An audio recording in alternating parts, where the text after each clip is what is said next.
হর হর মহাদেব। তো আজকে যেহেতু শ্রাবণের প্রথম সোমবার, তো ফাইনালি আমাদের পূজা কমপ্লিট হয়ে গেছে অনেকক্ষণ আগে, মানে 12টার আগে।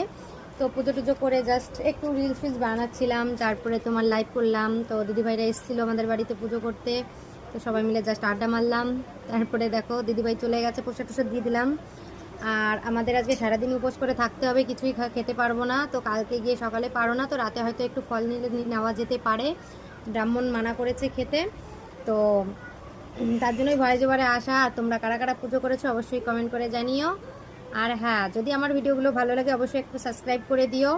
আর আগে যেহেতু আমার একটা ইউটিউব ছিল, তো ভালো দূরে এগিয়ে গেছিলাম, কিন্তু দুঃখের বিষয়ে চলে গেছে সেই ইউটিউবটা। তো নতুন করে আবার শুরু করলাম। ধৈর্য ধরতে হবে, হাল ছাড়লে হবে না, তাই নতুন করে আবার শুরু করলাম। তো আমার পাশে থেকো। আর এভাবে যেন 4টে সোমবারই পূরণ করতে পারি। একটা তো হয়েই গেল প্রায়, আর 3টে। তো মহাদেবের কাছে এতটুকু চাওয়া যে আমার স্বামী সন্তান যেন সুস্থ থাকে, আমি তাদের নিয়ে যেন সংসারে শান্তিতে থাকতে পারি। আর ভোলে বাবাকে বলি তুমিও ভালো থেকো, আমাদেরকেও ভালো রেখো। আর এভাবে যেন আমি শ্রাবণের ব্রতটা পালন করতে পারি, এতটুকু শক্তি ক্ষমতা আমাকে দিও। হর হর মহাদেব। চলো সবাইকে টাটা।